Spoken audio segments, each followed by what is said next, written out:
Então vamos lá. Eu gostaria de me apresentar aqui. Eu sou professor, né, do curso de Medicina da Universidade de Santo Amaro. Eu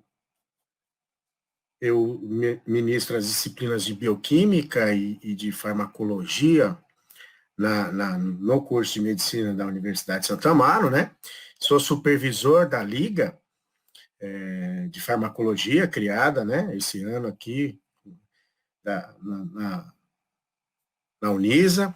Sou farmacêutico bioquímico, sou graduando em licenciatura em Química, né, sou especialista em farmacologia, especialista em docência do ensino superior, tenho mestrado, doutorado e pós-doutorado em farmacologia, pós-doutorado em neurologia e neurocirurgia, sou atualmente pós-doutorando, né? Estou fazendo um pós-doutorado em cardiologia e sou professor das residências multiprofissionais de cardiologia, oncologia, UTI e transplante de órgãos lá na Unifesp, além de ser colaborador da disciplina de neurociência e do laboratório de farmacologia autonômica e cardiovascular, tá? Então, vamos dar início aqui à nossa aula. Tudo bem? O assunto que a gente vai discutir hoje é sobre antimicrobianos. Na verdade, a gente vai dividir esse assunto em várias partes, né? Em várias partes. Por quê?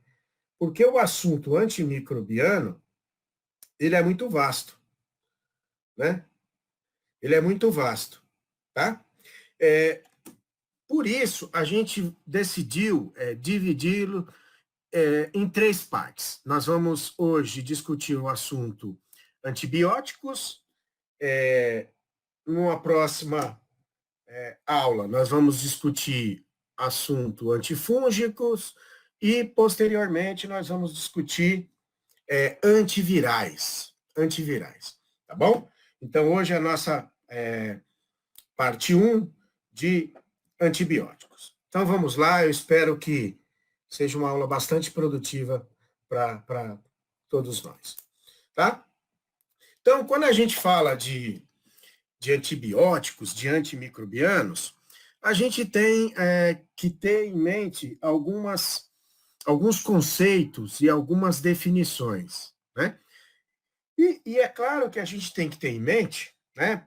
Isso, eu me refiro a qualquer, né, profissional da saúde, a gente tem que ter em mente por que é importante a gente estudar e entender antimicrobianos. Bom, na verdade, esse assunto é de uma relevância tal que acaba sendo que um tanto desnecessário, né, a gente entender por que a gente precisa saber sobre esses assuntos. Haja vista o seguinte, né, que no momento a gente tem uma pandemia e aí a gente precisa lidar com vírus, né, com coronavírus, então a gente precisa de vacinas, a gente precisa de antivirais, né? Cada vez mais nós temos aí infecções fúngicas em pacientes submetidos, por exemplo, a transplante de medula óssea para o tratamento aí, né, de diversos cânceres. Então, a gente tem cada vez mais o surgimento de bactérias resistentes, né, multiresistentes. Então, nós temos aí Escherichia coli, multiresistente, nós temos a KPS, nós temos pseudomonas. Então, a gente precisa entender esses assuntos porque antimicrobianos é um assunto de relevância mundial e cada vez mais, né, está em evidência. Bom, e quais são os problemas relacionados à qualidade do uso clínico dos antimicrobianos? Bom, os problemas, eles são diversos, né? Muitas vezes relacionados a um uso inadequado, né? E esse uso inadequado, ele se dá de diversos modos. Por exemplo, o paciente que não acaba tomando os antibióticos pelo tempo necessário, né? Então, se a prescrição às vezes é para 7 dias, o paciente ele acaba usando por 3 dias porque ele já não tem mais febre. Às vezes por prescrição, né? A prescrição é feita muitas vezes por alguns critérios que não são os mais adequados. Então, muitas vezes se confunde, né, febre com infecção, né? Muitas vezes as pessoas acabam tomando os antibióticos não, em horários que não são os corretos, né? E aí, o que acontece? Todas essas ações levam a um problema muito sério que a gente vai discutir aqui também, né? Que é a resistência bacteriana. A resistência bacteriana. Não é à toa que nos hospitais a gente tem a CCIH, que é uma comissão, né, justamente para avaliar infecções hospitalares e também, né, autorizar a liberação de determinados antimicrobianos, né? Então, alguns antimicrobianos só podem ser administrados aos pacientes após uma autorização prévia pela CCIH, né? Que justamente se preocupa com instalação de resistência bacteriana a determinados agentes e que muitas vezes acabam comprometendo, né, todo um serviço de saúde. E hoje isso está em evidência, a KPS é uma bactéria que muito nos preocupa, né? Então, aqui, ó, nós temos aqui uma publicação de 2019, né? 2019, veja que é atual, que mostra justamente uma preocupação com isso, né? Que mostra uma preocupação com essa questão da prescrição de antibióticos, né? E aí, a gente tem alguns dados. 23,2% dessas prescrições inadequadas. 35,5% delas, né, até potencialmente apropriadas, tá? 28,5% não estavam associadas a um código diagnóstico recente. Outra coisa, um uso excessivo de antimicrobianos, né? Um uso que muitas vezes é desnecessário, né?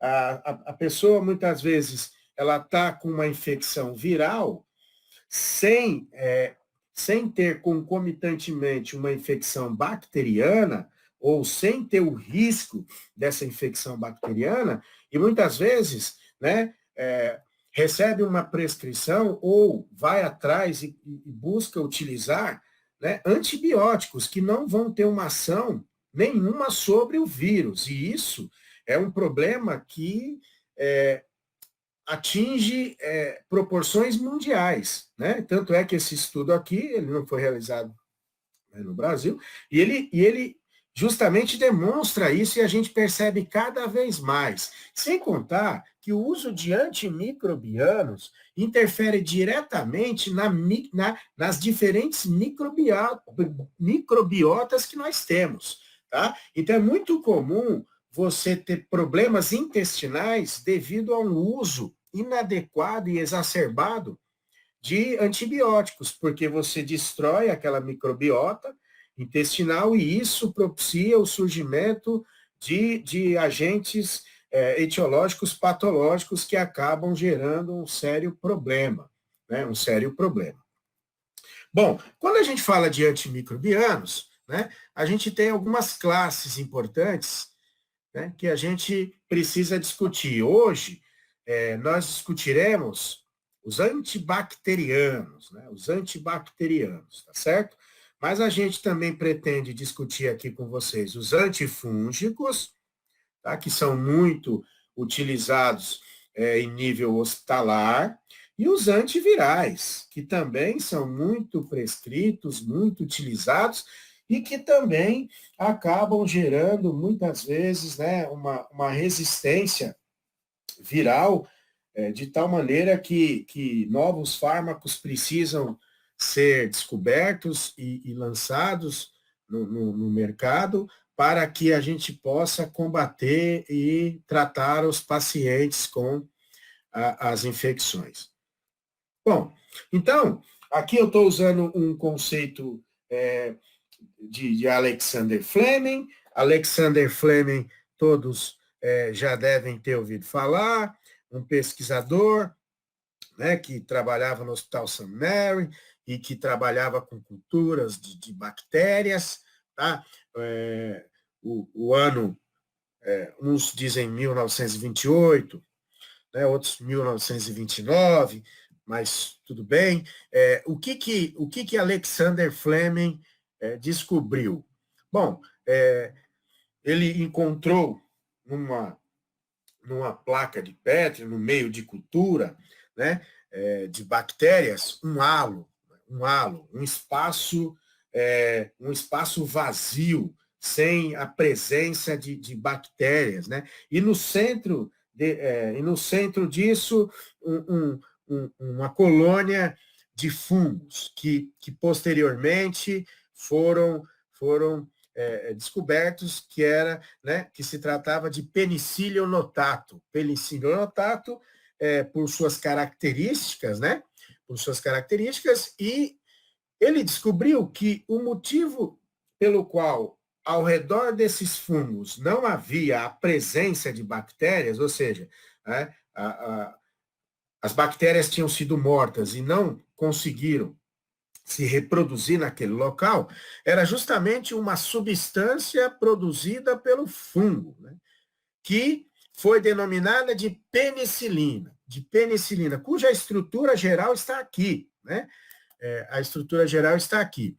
E aí, a partir disso, né, foi dada, então, a definição aqui de antibióticos, né, que são substâncias produzidas por micro-organismos, como, por exemplo, né, no caso, o fungo, mas também podem ser produzidos por bactérias, actinomicetos, e que são substâncias que matam outros micro-organismos, né, ou impedem o crescimento do mesmo, né? No caso aqui, a gente já denomina antibióticos que têm a capacidade de matar bactérias, são chamados de bactericidas, enquanto que aqueles que impedem o crescimento, impedem a proliferação bacteriana, são chamados de bacteriostáticos. Se bem que há determinados grupos que podem, dependendo da dose, ter uma ação bacteriostática ou uma ação bactericida. Bom, a partir daí, né, se começou a estudar bastante a molécula de penicilinas e se buscar novos antibióticos. Vale a pena destacar que a descoberta da penicilina revolucionou o tratamento de infecções, né? O número de mortes de soldados, por exemplo, na Primeira Guerra, por causa de infecções, né? Se a gente comparar, claro, com soldados que morreram por causa de infecções na Segunda Grande Guerra, já a gente percebe uma diferença, porque na Segunda Grande Guerra, né, já se fazia o uso de penicilina. Então, as penicilinas mudaram todos os prognósticos que antes eram ruins, porque muitas vezes a infecção bacteriana não tinha um tratamento. A partir daí, né, teve, então, início a uma era de tratamento de infecções que um tratamento efetivo, medicamentoso, através do qual o resultado de cura das doenças era bastante importante e deu uma nova perspectiva à questão das doenças, né, infecciosas causadas por bactéria. Então, é claro que, além disso, a gente precisa ter um conhecimento dos processos moleculares que estão relacionados, né, às bactérias, tá? E esses conhecimentos, eles nos propiciam um uso racional dos antibióticos e, além disso, a possibilidade da descoberta de novos antibióticos, né, que atuam em diferentes alvos moleculares e que muitas vezes podem ser associados para que você busque uma antibiótico terapia eficaz e adequada. Bom, então a gente tem aqui, algumas propriedades farmacológicas que os antibióticos, ou se você preferir, os antibacterianos, né, por, é, devem possuir. Vale a pena destacarmos aqui o seguinte: alguns autores não chamam moléculas sintéticas de antibióticos, eles usam o termo quimioterápicos, tá?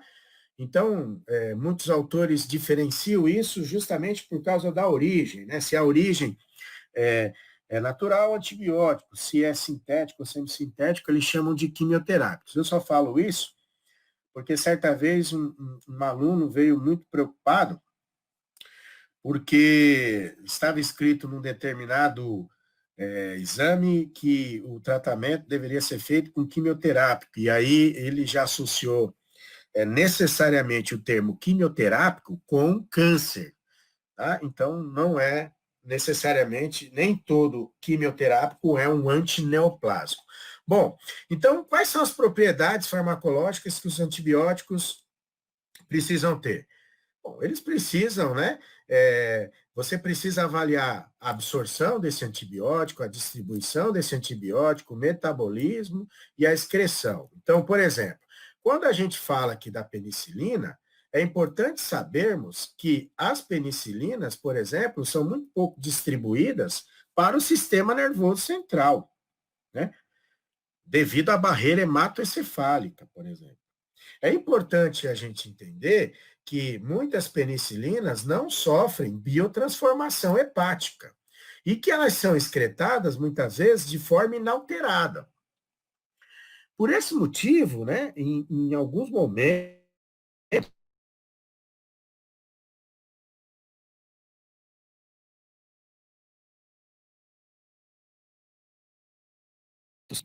com o intuito de repor o antibiótico que havia sido excretado através da urina, né? Então, através dessas características farmacocinéticas, nós conseguimos saber, né, se o antibiótico vai atingir uma concentração no local de infecção. Como eu disse, se muitas vezes você tem infecção no sistema nervoso central, você tem que avaliar se esse antibiótico consegue transpor a barreira hematoencefálica.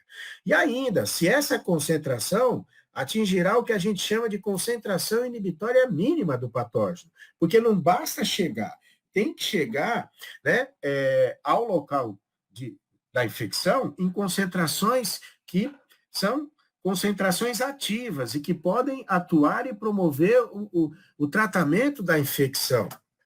A gente precisa avaliar os aspectos farmacodinâmicos da infecção, tá? Até porque, muitas vezes, você já tem uma bactéria que ela é multiresistente. Então, posso te dar um exemplo. Nós temos uma cefalosporina chamada ceftazidima, né? Ceftazidima. Muitas bactérias hoje já são resistentes à ceftazidima. Então, qual foi a solução encontrada para resolver isso? Associar a ceftazidima ao avibactam, que é um inibidor, né, das enzimas que degradam a ceftazidima, que é um beta-lactâmico. Então, isso é importante que a gente entenda que muitas vezes, hoje, se faz o uso de associações, mesmo com fármacos que não são antibióticos, justamente com o intuito de fazer com que ocorra uma chegada da concentração inibitória mínima e que essa concentração seja suficiente para debelar a infecção, tá certo? Muito bem. Então, a gente tem aqui uma série de questões, inclusive, muitas vezes, a função renal do paciente, isso interfere também na escolha do antibiótico ideal, tá? E aí você vai para o resultado, né? Você vai para o resultado que pode ser constatado através de uma contagem bacteriana, de uma mortalidade, de uma melhora clínica, de uma não melhora clínica, e todos esses parâmetros devem ser analisados, avaliados no momento da prescrição de um antibiótico ou de um antimicrobiano. Bom, a gente tem aqui relações importantes que a gente deve avaliar no que diz respeito à farmacoterapia antimicrobiana, né? Eu tenho, né, um hospedeiro, tá? Eu tenho um agente invasor, eu tenho esse agente invasor, eu tenho também fármacos disponíveis, eu tenho fármacos que são biotransformados e que não são, eu tenho que levar em conta uma resistência bacteriana. Então, por exemplo, não adianta você prescrever ceftazidima para uma bactéria que é resistente a ceftazidima, mas se você prescrever, né, o nome comercial é Torgena, se você prescreve o Torgena, que é ceftazidima, mais avibactam, então isso vai, né, combater essa resistência que ocorre em relação ao fármaco.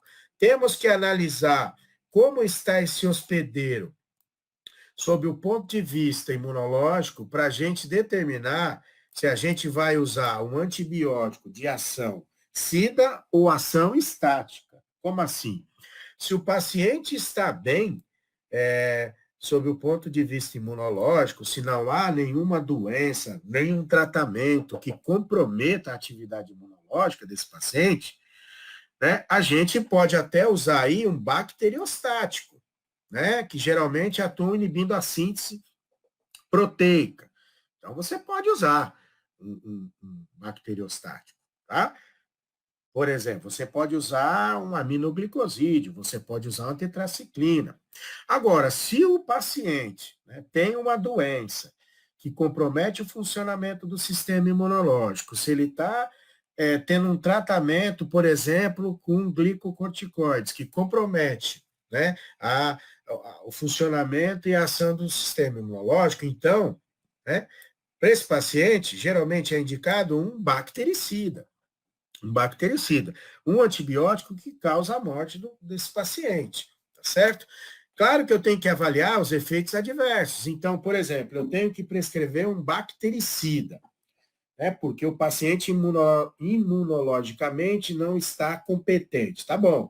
Agora, o meu paciente, ele pode, por exemplo, ter alergia à penicilina. E, muitas vezes, ele pode ter uma alergia cruzada e, portanto, ele tem problema com os beta-lactâmicos. É possível? É possível. Então, você vai ter que lançar a mão de um bactericida, mas que não seja um beta-lactâmico. Então, você poderia usar um peptídeo, né, um glicopeptídeo, do tipo, né, uma vancomicina, tá? Uma teicoplanina, ok?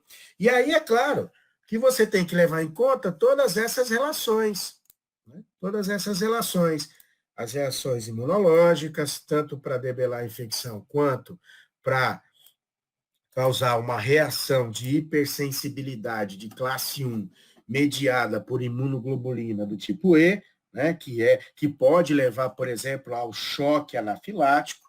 Isso deve ser levado em conta. Motivo esse, né, da questão da possível ocorrência de choque anafilático pelos antibióticos beta-lactâmicos, que hoje a legislação proíbe a administração desses medicamentos em drogarias e farmácias, justamente porque se houver uma reação de hipersensibilidade de classe 1, né, e isso levar a um choque anafilático, né, o paciente pode ir a óbito, né, ok? Bom, então, é importante que se promova cada vez mais o uso racional de medicamentos ao invés de um uso irracional.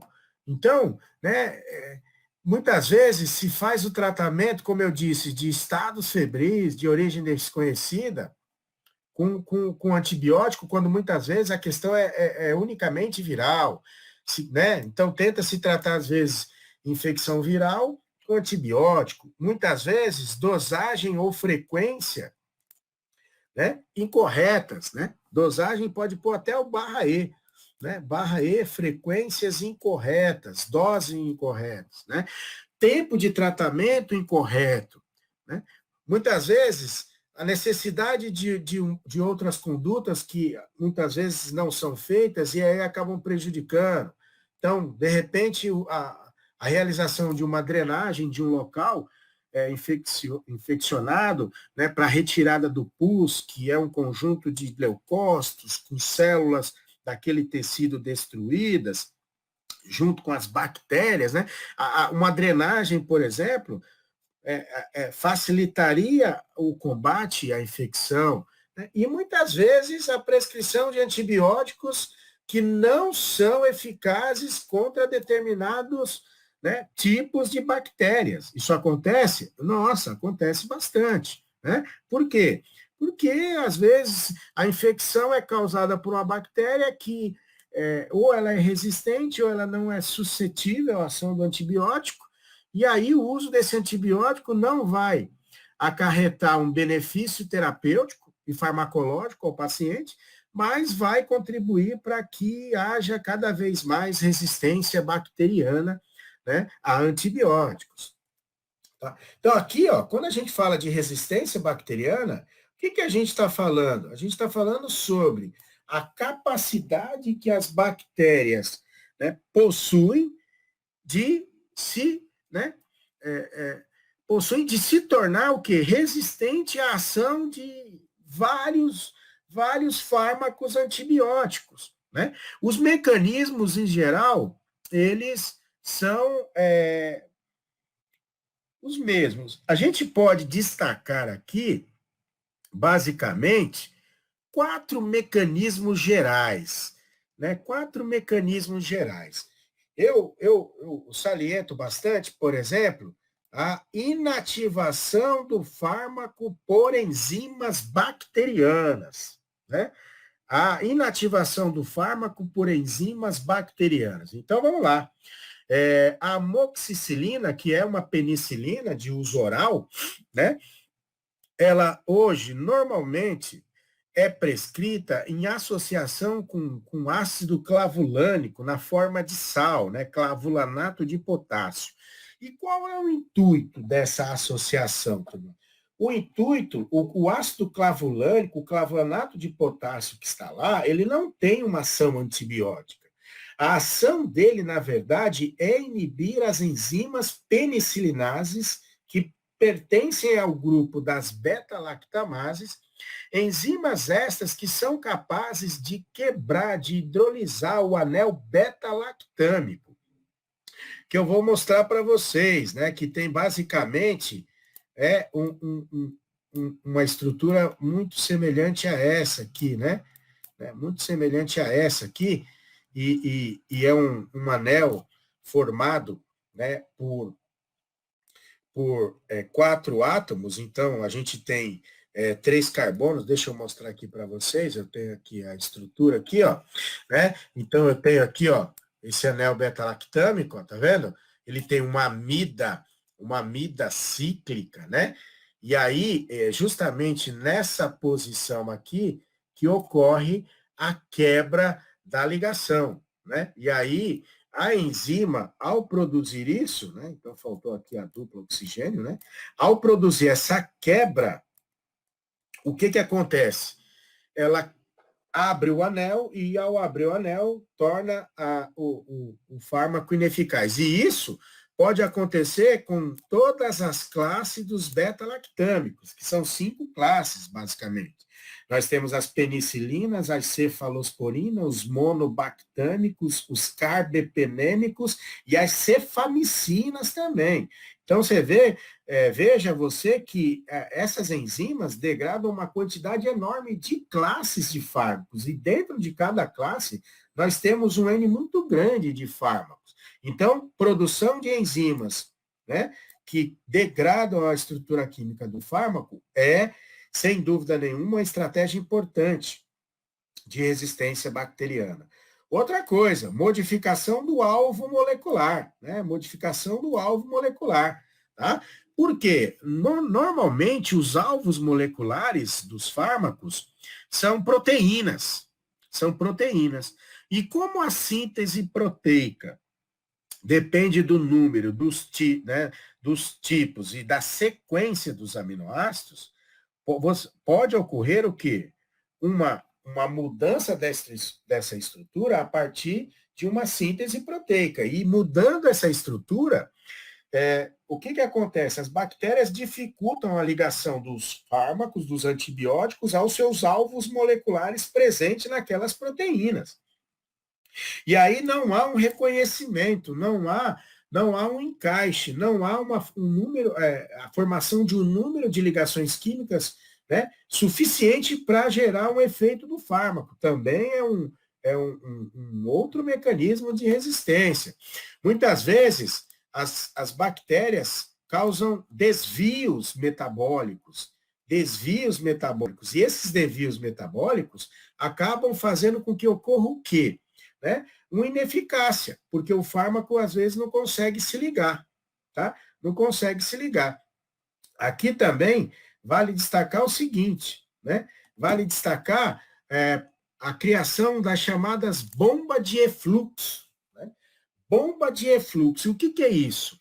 São proteínas presentes aqui na membrana, né? Que muitas vezes pegam o fármaco que precisa, né, entrar na célula para fazer o seu efeito, como, por exemplo, os aminoglicosídeos, como, por exemplo, as tetraciclinas, como, por exemplo, o cloranfenicol, como, por exemplo, as quinolonas, como, por exemplo, né, a rifampicina, e aí fazem o que com esse fármaco? Lançam esse fármaco para fora, né? Aqui, como exemplo, a gente tem a glicoproteína P, por exemplo, que faz isso, né? A glicoproteína P, né? Que faz isso, a glicoproteína P, que lança o fármaco para fora. E aí que a concentração desse fármaco aqui no meio intracelular, né, não estará numa concentração suficiente para atingir a concentração inibitória mínima. E isso quer dizer o quê? Ineficácia terapêutica. Então, é sempre importante avaliar a necessidade da prescrição, avaliar a duração do tratamento, avaliar quantas vezes o antibiótico precisa ser administrado por dia, para que, no final do tratamento, se obtenha uma efetividade e eficácia terapêutica. Bom, aqui nós já podemos observar as principais classes de antibióticos que nós temos. Então, por exemplo, nós temos aqui os chamados inibidores da síntese da parede celular, né? Então, cicloserina, vancomicina, que é bastante usada em nível hospitalar, a bacitracina, que basicamente hoje, né, é usada topicamente com a neomicina, né? Neomicina mais bacitracina. Nós temos as penicilinas, que são muito usadas, as cefalosporinas, os monobactâmicos, os carbapenêmicos e as cefamicinas. Sendo que esses 5 grupos, estas 5 classes, são chamados beta-lactâmicos. Tá? Todos têm aquele anel que eu mostrei para você, tá? Beta-lactâmicos. É importante você entender e conhecer essa estrutura, porque muitas vezes, se o paciente é alérgico a uma das classes, isso não é uma regra, mas pode ocorrer, se ele é alérgico às penicilinas, ele pode ser alérgico também às cefalosporinas, né? É uma reação cruzada. Aqui nós temos a vancomicina, que aí já é um glicopeptídeo, que também é bastante usado em nível hospitalar, junto com a teicoplanina. Nós temos também as quinolonas, muito utilizadas, né? Que aqui, por exemplo, o ácido nalidíxico não é tanto utilizado, mas a ciprofloxacina tanto por via oral, né, como IV, certo? Né, que tem um mecanismo de inibir a enzima DNA girase, que também é chamada de topoisomerase, né? Topoisomerase. Aqui nós temos a actinomicina, aqui nós temos os inibidores da RNA polimerase dependente, então aqui nós temos a rifampicina nesse grupo, que é bastante utilizado para o tratamento de infecções causadas por micobactérios, né? Por exemplo, Mycobacterium tuberculose, causador da tuberculose, né? Que geralmente encontra-se associada, então você tem associação rifampicina mais isoniazida, rifampicina, isoniazida, pirazempina e etambutol, né? Aqui também nós temos as classes de fármacos chamadas de inibidores da síntese proteica. Então, nós temos os macrolídeos, eritromicina, azitromicina, claritromicina, nós temos o clorafenicol, a clindamicina, a lincomicina, que faz parte das lincosamidas também. Então, todos esses grupos aqui, ó, acabam inibindo a subunidade 50S. Outras classes inibem a subunidade 30S. É importante destacar, né, que todas estas classes acabam inibindo a síntese proteica, né, e que normalmente são bacteriostáticos, né? Quanto inibidores da síntese da parede celular bacteriana, são bactericidas. Então, aqui, ó, nas classes que inibem a subunidade 30S, né, então acaba, de certa forma, dificultando a tradução gênica, né, e a formação da ligação peptídica. Então, nós temos tetraciclinas, aqui nós temos a tetraciclina, minociclina, doxiciclina, né? Nós temos a gentamicina, que faz parte dos aminoglicosídeos aqui, né? A gentamicina e a amicacina fazem parte do grupo dos aminoglicosídeos, que também são bastante utilizadas ainda em ambiente hospitalar, principalmente a amicacina, né? Usada. Nós temos os inibidores da síntese proteica que acabam inibindo o RNA transportador. Então, a gente tem a mupirocina, que é muito usada de forma tópica, né? A mupirocina é muito usada de forma tópica, tá?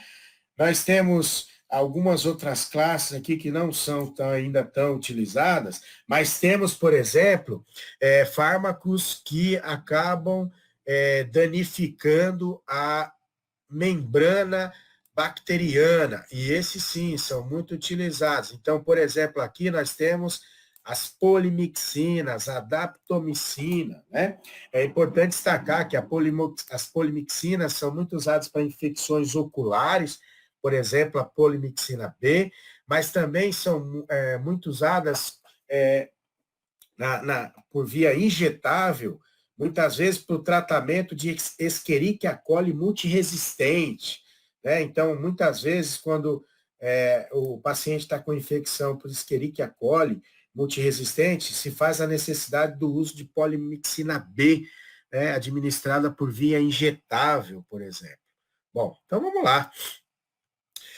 Outra coisa importante que a gente tem que falar para que uma antibiótico terapia seja racional é a questão do espectro, né? O espectro a gente pode entender como a capacidade que o antibiótico tem de atuar contra diferentes, né, bactérias de diferentes grupos. Lembrando que a gente pode ter uma bactéria que é gram-positiva ou gram-negativa, isso está relacionado, né, à incorporação ou não na parede celular do corante de gram, né, mas a gente também pode classificar as bactérias como aeróbicas e anaeróbicas. Então, a ideia de espectro é o quanto o antibiótico é eficaz, né, contra determinadas cepas de bactérias. Então, um espectro estreito, né, ou alguns usam amplo espectro, espectro estendido, espectro estreito, outros usam espectro intermediário, de pequeno espectro, mas isso para a gente dá na mesma. Então, um espectro estreito é um antibiótico que atua contra, basicamente, na maioria das vezes, bactérias gram-positivas, né? Ou um número pequeno de cepas bacterianas. Quando o espectro ele é estendido, aí a gente já está falando de uma ação que o antibiótico possui contra um número maior de cepas, né? Inclusive bactérias de classificações diferentes. Então, já pode incluir aqui bactérias gram-positivas e bactérias gram-negativas, tá? A ideia aqui, só para ilustrar, né, para você, mais ou menos de um revólver aqui, né?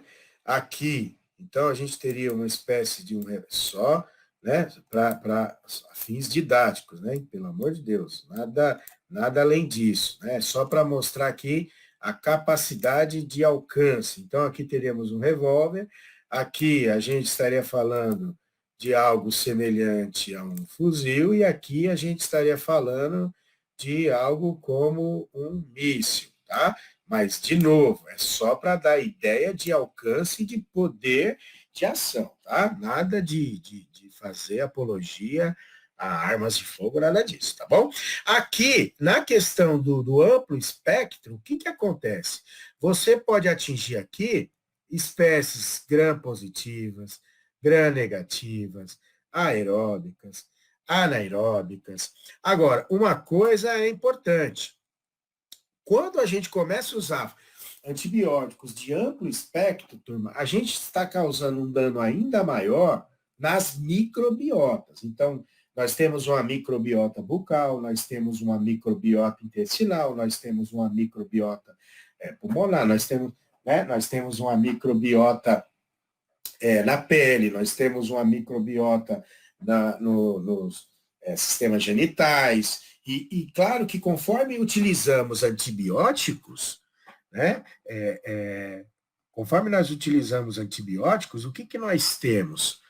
Né? Nós temos uma destruição dessas microbiotas, e isso propicia o surgimento de doenças oportunistas. Então, a gente pode, por exemplo, falar da candidíase, né, que resulta do crescimento de um fungo chamado Candida albicans. É um problema muito sério que a gente está tendo. Muitas vezes, uma degradação da microbiota intestinal que acaba causando, por exemplo, o crescimento de clostrídios, e que muitas vezes faz com que seja necessário para o tratamento do paciente um transplante fecal, por exemplo, para restabelecer uma microbiota, porque muitas vezes o médico não consegue restabelecer de outra forma, então se faz uso muitas vezes de um transplante fecal aí para esse paciente para combater infecções, muitas vezes têm relação com clostrídio, por exemplo.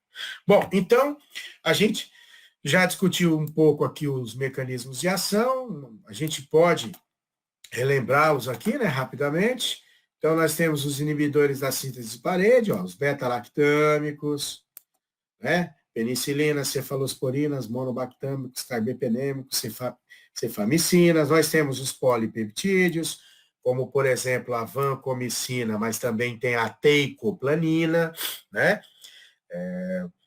Outro dia um residente perguntou qual dos antibióticos a gente podia fazer por hipodermóclise, né? E aí, através da leitura de artigos, a gente chegou à conclusão que a melhor opção era a teicoplanina, então ele acabou usando. Nós temos inibidores da síntese proteica, as tetraciclinas, os aminoglicosídeos, os anfenicóis, cujo principal exemplo é o cloranfenicol, os macrolídeos, né, eritromicina, azitromicina, claritromicina, né?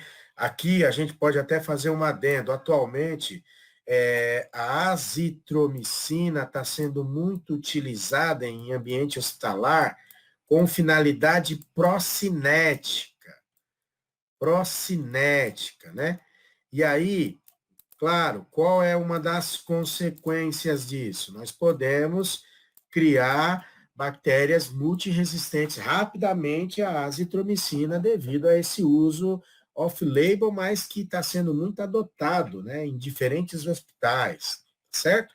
Nós temos os inibidores da síntese de ácidos nucleicos, quinolonas, muito utilizado para diversos tratamentos do sistema urinário, né? Doenças intestinais, muitas vezes que causam gastroenterocolite aguda, doenças respiratórias, né? Por exemplo, aquelas causadas por antraz, tá? A ciprofloxacina é um grande exemplo, mas tem levofloxacina, gatfloxacina, norfloxacina.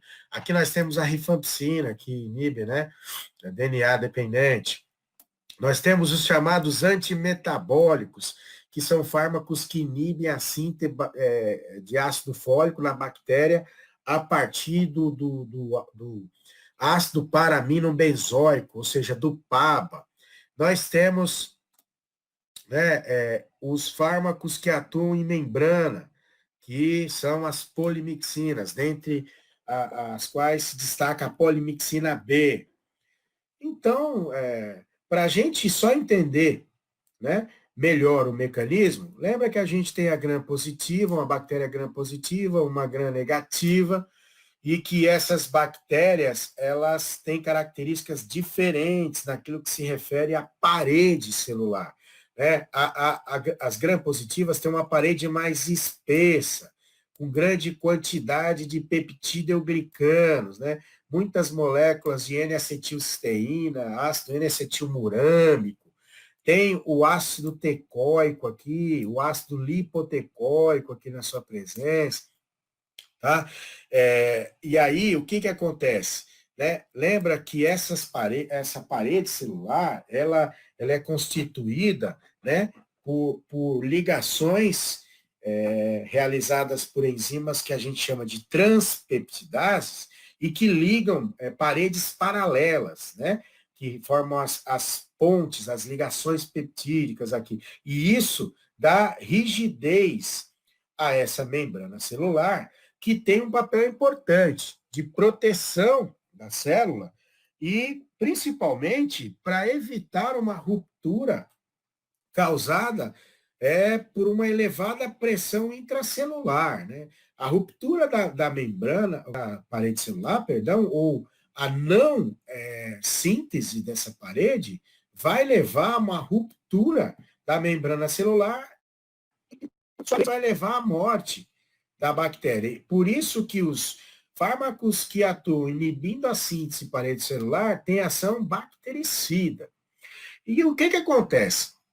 Há uma diferença grande entre bactérias gram-positivas e gram-negativas. As gram-positivas têm uma pressão intracelular muito maior, né? Por isso, interferir nessa síntese aqui dessa parede vai levar, né, à morte celular. E a gente sabe que as bactérias gram-negativas, ela já tem uma parede celular que é menos espessa, né? Menos espessa. A gente sabe que, na verdade, existem duas membranas aqui, porque ela tem uma membrana celular e uma membrana externa. Vale a pena lembrar também que as gram-negativas têm aqui LPS, que são lipopolissacarídeos, tá? Que normalmente a gente usa a sigla LPS, inclusive eu tenho alguns colegas pesquisadores que estudam sepse, que usam, né, o método da utilização de LPS, e que a gram negativa, muitas vezes, ela acaba dificultando o efeito e a eficácia dos antibióticos. Por isso, muitas bactérias gram-negativas, elas se tornam bactérias resistentes e realmente dificultam a eficácia terapêutica, né, realizada pelos antibióticos, tá? Então, aqui, ó, nós temos, né, os inibidores da síntese, nós temos aqui, principalmente, os beta-lactâmicos. Eu já tinha mostrado para você o anel beta-lactâmico, que tem uma amida cíclica, e que é aqui que normalmente as beta-lactamases atuam, porque é um sítio, é uma ligação mais fácil de ser quebrada, tá? Aqui, ó, a gente pode observar ó, que está presente em todos os grupos, ó, todos os grupos, tá certo? E aí, o que se tem feito para diminuir a, a suscetibilidade desses fármacos às beta-lactamases?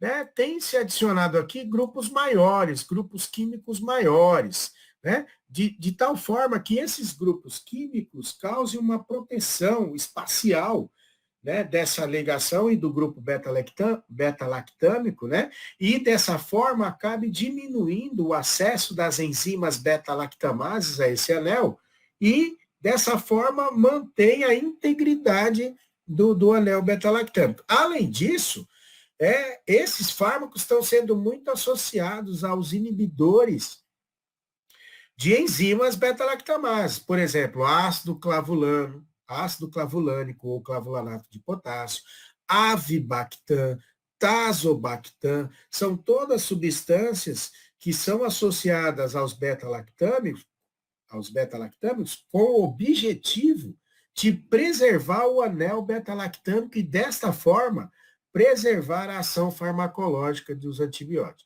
Tá? Então, nós temos aqui também os glicopeptídeos, né, a vancomicina, que se inclui aqui nesse grupo, e aí eles impedem a síntese completa da parede celular. Muitas vezes vocês vão ver que quando se trata de penicilina, se usa o termo que o alvo molecular das penicilinas são as chamadas PBP, né? Que vem do inglês, que quer dizer proteínas de ligação das penicilinas. Proteínas de ligação das penicilinas, que são o quê? As transpeptidases. Né?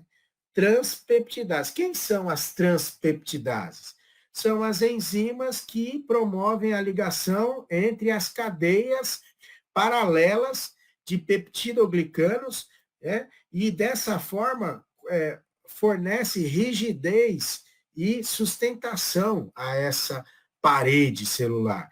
Quando ocorre a inibição das transpeptidases e não ocorre a formação das pontes, das ligações, né, que unem as cadeias paralelas de peptidoglicanos, a gente tem o quê? O enfraquecimento da parede celular. E isso leva ao quê? Leva à lise celular. Tá? Como as nossas células não têm parede celular, né? Então, a toxicidade aqui, em relação a isso, é muito baixa. O grande problema relacionado a esses fármacos é a ocorrência de choque anafilático, que trata-se de uma reação de hipersensibilidade mediada por imunoglobulina do tipo E, e que causa um aumento da permeabilidade vascular, né? Então, o choque anafilático, né? Ele causa o quê? Aumento da permeabilidade vascular, por isso, há uma queda importante e abrupta, né, da volemia, tá? Causa também vasodilatação, tá certo? Causa edema de glote e causa uma dificuldade respiratória extremamente importante, porque causa fechamento de glote. Por isso, esse paciente, quando apresenta esse tipo, né, o que é choque, na verdade? Choque é sempre uma condição que compromete o funcionamento adequado do sistema cardiovascular, quer seja um choque anafilático, um choque séptico, um choque cardiogênico, um choque hipovolêmico. No caso aqui desse paciente com choque anafilático, ele deve receber rapidamente medicamentos que combatam esse problema, né? Por exemplo, adrenalina, por exemplo, metilprednisolona, né? Um antihistamínico, e aí você consiga reverter essa situação. Por isso, esses pacientes só podem receber medicamentos beta-lactâmicos injetáveis em clínicas, hospitais, unidades básicas de saúde, em algum local que você possa reverter, né, um choque anafilático, caso isso ocorra. Então, isso é uma reação extremamente importante. Nós temos aqui, ó, uma figura que nos ajuda a entender, né? Você tem aqui, ó, essas cadeias paralelas, tá? E nessas cadeias paralelas, elas acabam ocorrendo uma ligação que promove a união, né? A interação entre essas cadeias, para ajudar aqui, imagina aquelas famosas cadeiras dos alunos, né? Um atrás da outra. Então, eu tenho uma fileira, na outra fileira eu tenho de novo uma cadeira atrás da outra, eu tenho uma terceira fileira, um atrás do outro. E aí imagina o seguinte, que a ligação promovida pela transpeptidase faz com que um aluno pegue no braço do outro. Então, um aluno da primeira fileira pega no braço de um aluno da segunda fileira, o aluno da segunda fileira, além de pegar no braço do aluno da primeira fileira, pega no braço do aluno da terceira fileira. Então, você vai ver que você vai começar a ter uma estrutura firme, né? Com consistência, que vai oferecer resistência à quebra disso. Então, é mais ou menos isso que fazem as transpeptidases, que é justamente o alvo molecular da ação desses fármacos aí, dos beta-lactâmicos, principalmente, né?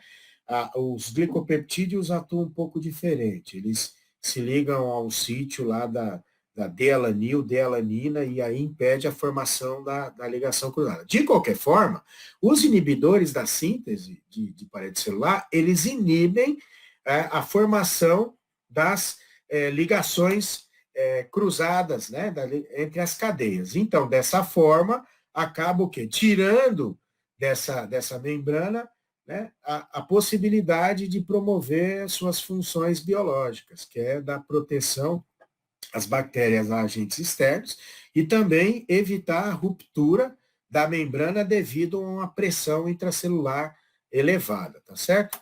Então, como a parede celular ela está sempre em reconstrução e você tem isso como um alvo molecular importante, a inibição dessas transpeptidases, que muitas vezes são chamadas de PBPs, é bastante eficaz. Não é à toa que a gente tem um uso muito grande aí de amoxicilina, de piperacilina, né, de ampicilina, que são todos penicilinas, né?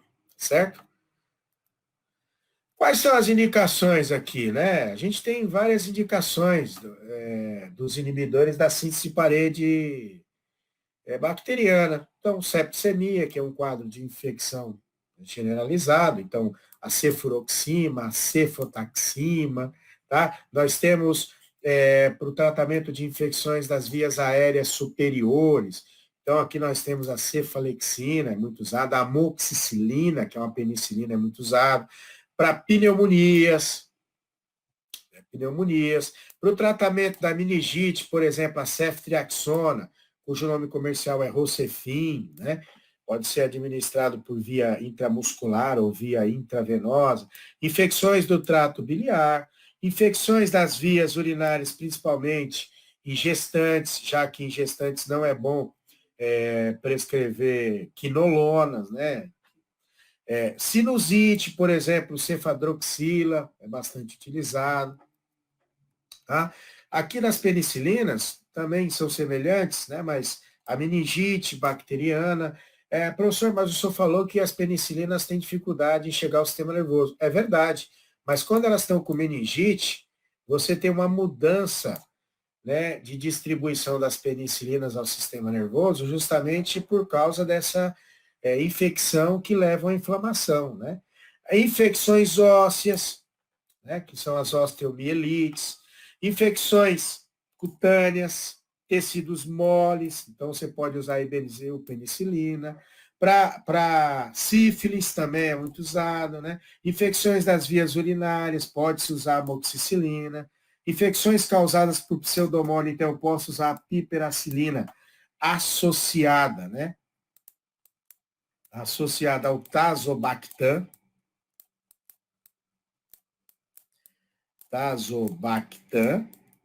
que acabam formando o tazocin, né? Tazocin. Ou no hospital é muito usado o termo pipetazo. Pipetazo. Se alguém falar pipetazo, é porque ele está falando da associação de piperacilina com tazobactam, sendo o tazobactam um inibidor de beta-lactamase, ok? Agora, a gente pode falar um pouco aqui dos inibidores da síntese proteica, que em geral não são bactericidas, são bacteriostáticos, eles interagem com o ribossomo bacteriano, tá certo? E aí eles acabam inibindo as subunidades 30S, 50S. O exemplo aqui são dos aminoglicosídeos, lembra? Gentamicina e amicacina, né? Que são muito usados para infecções renais, por exemplo, infecções renais. E lembrando, turma, lembrando que esses fármacos, eles são ototóxicos, o que quer dizer? Eles são tóxicos ao nervo auditivo, tá? Principalmente quando associados a diuréticos, tá bom? E eles também, muitas vezes, podem ter um caráter nefrotóxicos, tá? Então, é sempre aconselhável tomar um cuidado, né? E fazer o uso só em casos, né, onde a indicação e os benefícios, né, são, sem dúvida, muito maiores que os riscos, tá certo? Aqui, ó, nós temos, mostrando a diferença, né? Aqui nós temos subunidade 40S e 60S nas nossas células, por exemplo, tá? Células eucarióticas, eucariotes, e aqui nós temos as subunidades 30 e 50S. Então, isso mostra que há uma diferença em tamanho, em característica, e isso acaba direcionando esses antibióticos mais para se ligarem aos ribossomos bacterianos e diminui a possibilidade de reações adversas. Nós temos aqui também a tetraciclina, as lincosaminas, né, e os macrolídeos. Então, muitas vezes a tetraciclina bloqueia o RNA, também pode atuar, de certa forma, sobre RNA mensageiro e transportador, além de atuar sobre os ribossomos, tá? Aqui nós temos, dentro dessa classe de tetraciclina, nós temos o fármaco chamado tetraciclina, nós temos a aminociclina e a doxiciclina, tá? Aqui nós temos a eritromicina, a azitromicina, que está sendo muito usada aí para o tratamento de pacientes com Covid-19, e a claritromicina, que também está sendo incluída em alguns protocolos, tá? Que também inibem a subunidade 50S, tá? E que, dessa forma, acabam sendo muito utilizados, por exemplo, para infecções respiratórias, né?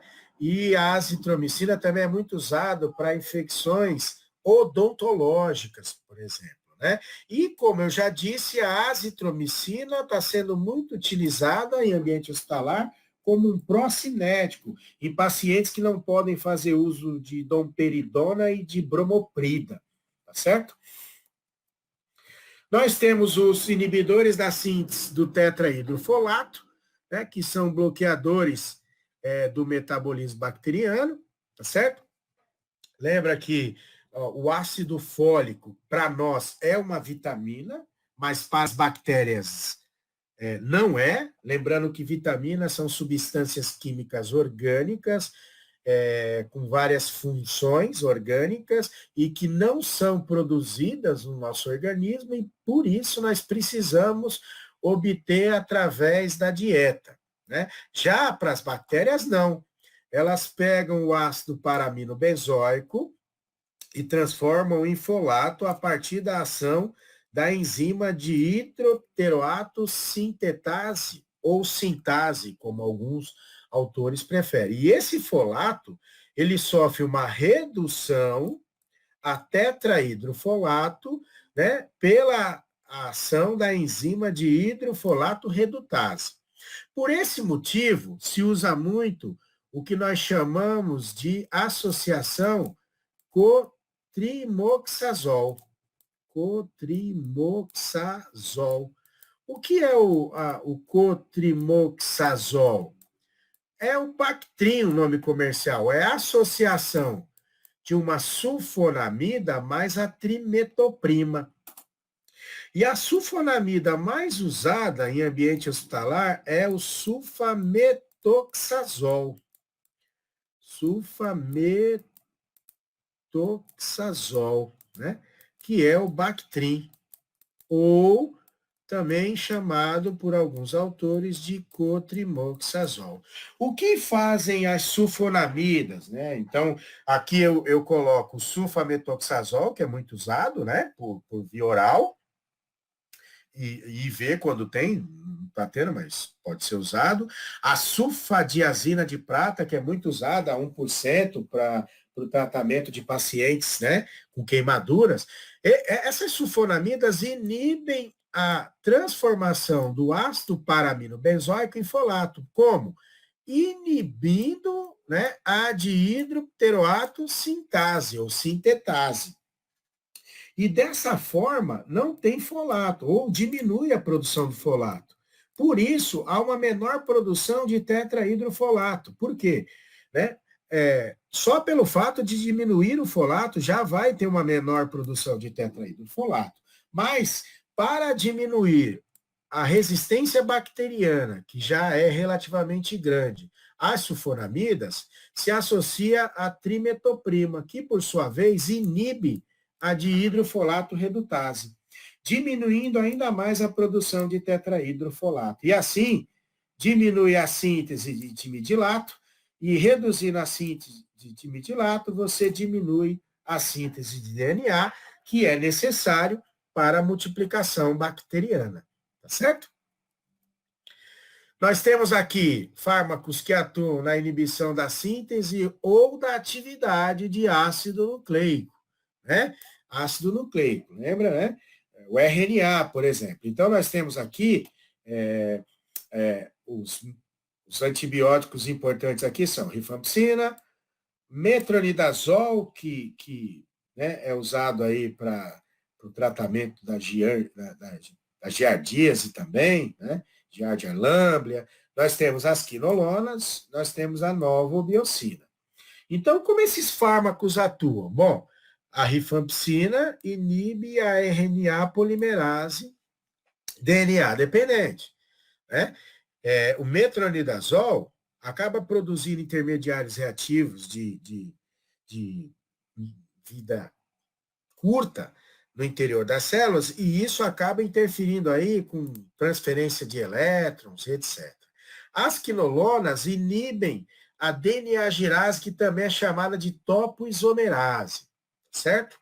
E a novobiocina também inibe a DNA-girase, mas lá, se ligando à subunidade B, enquanto as quinolonas se ligam à subunidade A. Hoje, as quinolonas, elas têm um importante papel, por quê?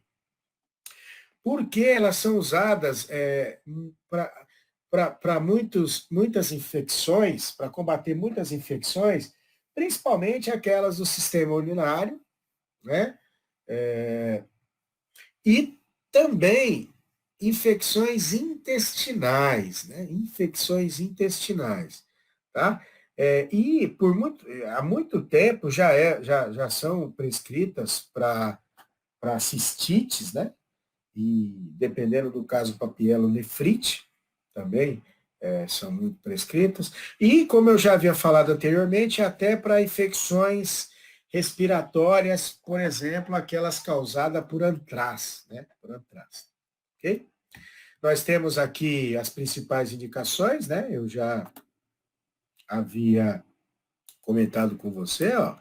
Infecções do trato gênito-urinário, infecções gastrointestinais, trato respiratório, osteomielite, são infecções ósseas, infecções de partes moles, e também tem uma ação contra micobactérias, né?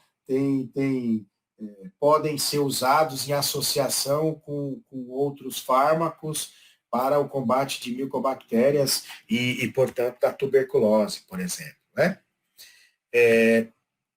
Nós temos algumas reações adversas, claro, nós podemos ter, o paciente pode apresentar náusea, vômito, diarreia, dor abdominal, confusão, pode ter uma alucinação, em casos mais graves, né? Uma certa fototoxicidade, e aí pode haver, né? Não é tão comum, mas pode ocorrer algum dano no desenvolvimento das cartilagens do paciente, mas isso não é tão comum assim. A gente tem os fármacos que alteram a permeabilidade da membrana celular, né? Dentre eles se destacam as polimixinas, que são ativas contra uma grande variedade de bactérias gram-negativas. Eu estou colocando aqui, ó, a E. coli, a Klebsiella, por exemplo, né? A polimixina B, por exemplo, injetável, é muito utilizada em ambientes hospitalares, né? Por isso, o uso da polimixina, às vezes, B é necessário e estratégico, principalmente em bactérias que são multiresistentes e que estão associadas a pneumonias, muitas vezes, infecções de sítios cirúrgicos, né? Do trato urinário também. Então, a polimixina B é um fármaco muito valioso, tá? Para o tratamento de pacientes com infecções bacterianas, tá? Agora, como escolher o melhor antimicrobiano? No caso aqui, o antibacteriano. Bom, o certo seria fazermos o antibiograma, né? Fazer o antibiograma.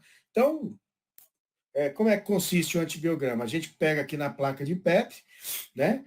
Cultiva bactérias e aí você coloca aqui, ó, o antibiótico, né? Você vai colocando o antibiótico e aí você vai perceber, né, se o antibiótico vai ter ação ou não. Então, aqui nós temos o controle, né, onde eu não coloco o antibiótico.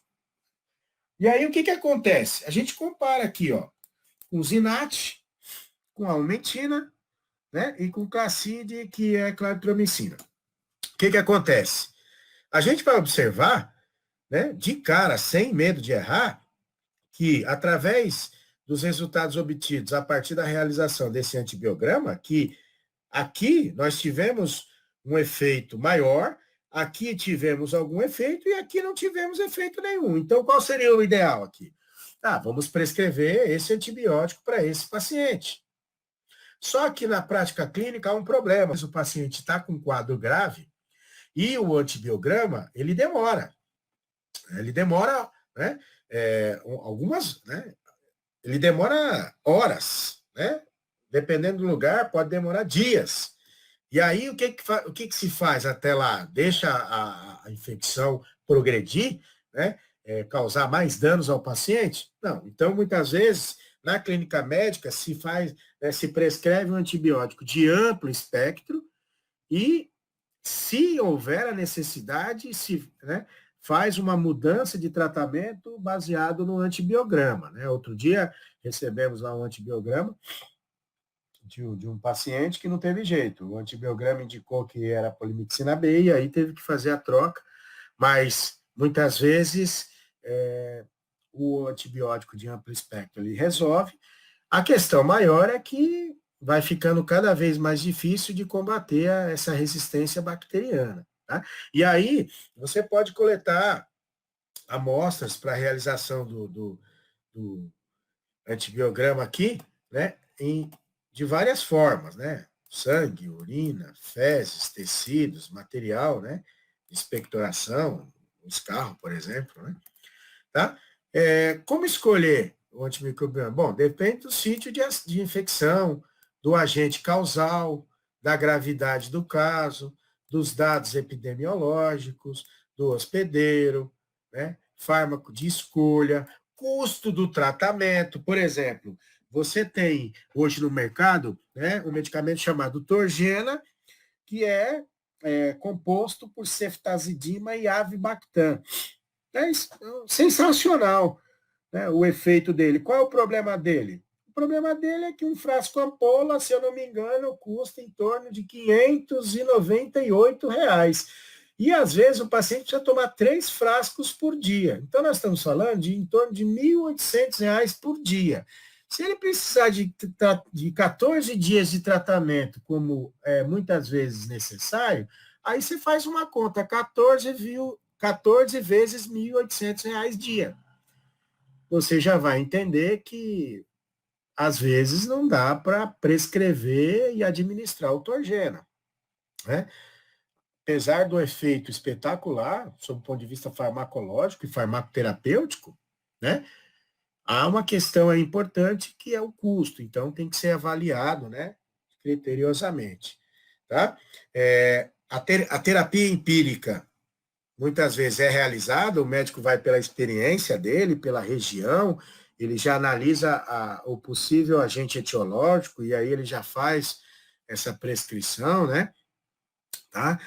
Lembra que eu falei que a CCIH muitas vezes padroniza aí determinados antibióticos que são utilizados antes da realização de cirurgias com o objetivo de diminuir o risco de infecção pós-operatória, principalmente de infecção causada por bactérias multiresistentes, tá certo? Então, muitas vezes se faz a administração do antibiótico profilaticamente, né, para obter uma prevenção, tá? Aqui, lembra que a gente tem vários critérios, né? O possível agente etiológico, o provável diagnóstico, a possibilidade de problemas alergênicos, inclui aí custo, né? Poder econômico, tá certo? Então, muitas vezes, a realização do exame acaba sendo necessária, né? Mas não vamos negar que na prática da clínica médica, muitas vezes se faz sim tratamentos empíricos baseados em experiência profissional, né? E muitas vezes resolve o problema e às vezes realmente é difícil esperar, né, o resultado. A profilaxia antimicrobiana hoje em pacientes submetidos à cirurgia é uma preocupação intensa, porque muitas vezes o paciente adquire no pós-operatório uma infecção hospitalar, né? E aí a gente sabe que são bactérias de multiresistentes e que são difíceis de serem debeladas, e essa infecção pode se agravar e gerar problemas muito graves ao paciente, né? Tá? Então, sempre que possível, né, é indicado a prescrição e administração de antibiótico para prevenir o desenvolvimento de infecções sintomáticas ou de propagação da doença, tá? Muitas vezes se faz a profilaxia administrando o antibiótico antes, durante ou imediatamente após a exposição a um agente infeccioso. Por exemplo, é muito comum os profissionais da área da saúde que manipulam ou trabalham ali com pacientes, por exemplo, que está com uma meningite, né? Após o diagnóstico de uma meningite bacteriana, é muito comum se fazer o uso profilático de, por exemplo, ceftriaxona com o intuito de prevenir, né, que esse profissional da área da saúde acabe tendo também uma infecção que leve a um quadro de meningite, por exemplo, né? Então, a gente tem aqui o uso de rifampicina também, que pode ser, em alguns lugares usam ceftriaxona. A gente tem o uso recorrente aí de trimetoprima com sulfametoxazol, muitas vezes, né, para alguns tratamentos. Tem também a questão de endocardite bacteriana ou o risco de endocardite. É curioso, mas né, o que mais causa endocardite bacteriana por aí, né, é justamente onicocriptose, né, que é a infecção na unha, principalmente do primeiro dedo do pé, e muitas vezes problemas odontológicos, né? Odontológicos, né? E aí você acaba tendo, muitas vezes, problemas relacionados à endocardite, tá? Muitas vezes, associar antimicrobianos é sugerido, né? Indicado e acaba resultando em efeitos farmacoterapêuticos interessantes, tá? E aí, nas infecções graves, sempre avaliar, né, o custo-benefício, porque muitas vezes o paciente pode não ter uma função renal adequada e, às vezes, o antibiótico ele é nefrotóxico. Agora, se houver uma necessidade extrema e não houver uma outra opção, aí tem que se pesar o custo-benefício, né? Tá? Só assim a gente pode diminuir a resistência bacteriana que está ocorrendo de uma forma absurda em ambientes hospitalares, né? Muitas vezes o hospital tem que promover a quebra de paredes de centros cirúrgicos e reconstruir esses centros cirúrgicos, porque é quase impossível se livrar de bactérias multiresistentes, por exemplo, como KPS, né? Como KPS.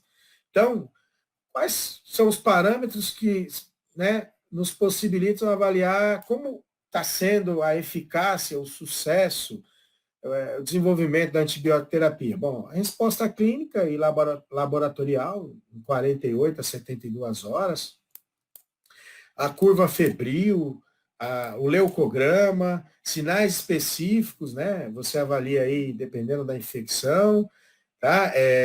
E aí, a partir da realização de cultura, você pode avaliar essa questão, né, pelos resultados de culturas aí, segundo os critérios de toxicidade, penetração no sítio de infecção, necessidade de associação, disfunção de órgãos, principalmente aqui dos rins, né? Dos rins pode até às vezes acontecer um problema hepático, mas é muito comum aqui ter problemas renais. Aí, é claro, tem que avaliar a idade, né, gravidez, tá certo? Do paciente em questão. E aí, sempre passar isso aí por comissões, né? Muitos antimicrobianos hoje só podem ser administrados, por exemplo, após a autorização formal da CCH, né? Então, a gente tem aí ceftazidima mais avibactam, o uso de ertapenem, o uso do antifúngico micafungina, de anidulafungina, de voriconazol, de anfotericina B, né?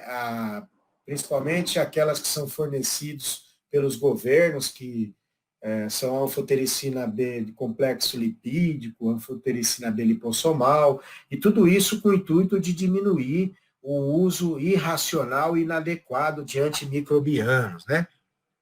Então, estabelecer um controle permanente aqui, ó, da prescrição de antimicrobianos. Eu estou usando o termo antimicrobiano porque já podemos expandir isso aqui para antifúngicos e antivirais, tá? Principalmente aqui, ó, cefalosporina de terceira e quarta gerações, aminoglicosídeos, quinolonas, né? E aí, como padronizar os antimicrobianos? Bom, aí a gente deve padronizar esses antimicrobianos, antibióticos, né, antibacterianos, né, com as seguintes características, né? Tem que atender o quê? Tem que avaliar o quê? Bom, hospitais de pacientes crônicos, hospitais de atendimento primário, hospitais com UTI. E é claro, anualmente deve ser feita uma revisão, né, dos fármacos, dos antibióticos, dos antibacterianos que foram padronizados, e aí você tem que avaliar se esses fármacos, né, continuam sendo de primeira escolha ou passaram a ser de segunda escolha, né? O perfil de resistência das bactérias aos antibióticos, né? Nossa, passou isso aqui. O quadro epidemiológico das patologias mais frequentes, das infecções mais frequentes, a facilidade de aquisição, tanto em tempo quanto em custo, se há possibilidade de compra em quanto tempo se leva para entregar, né? Isso, sem dúvida, é fundamental. Como eu disse para você, sempre deve ser avaliado, né? Lembra do caso do Torgênio. Aqui a gente tem intervenções, né, que a farmácia e os farmacêuticos clínicos podem contribuir com os residentes, com os alunos de medicina, com os médicos. A gente está, né, a gente procura sempre auxiliar naquilo que a gente pode, tirar uma dúvida sobre o ponto de vista farmacológico, toxicológico, né? Então, a gente, na farmácia, pode-se, então, se sugerir uma terapia sequencial, a conversão de um medicamento intravenoso por via oral, muitas vezes, para facilitar uma série de coisas, inclusive, né, o fornecimento, a dispensação, ajuste da dose, muitas vezes em disfunções de órgãos, como, por exemplo, no problema renal, né, que é constatado através da dosagem de creatinina e ureia. A otimização da dose, muitas vezes, né, você pode otimizar essa dose, principalmente quando você leva em conta idade, massa corporal, função renal, função hepática, qual é o agente etiológico, qual é o sítio de infecção, as características farmacocinéticas e farmacodinâmicas do fármaco, né? Então, isso tudo pode ser feito, né? Isso tudo pode ser feito, tá certo?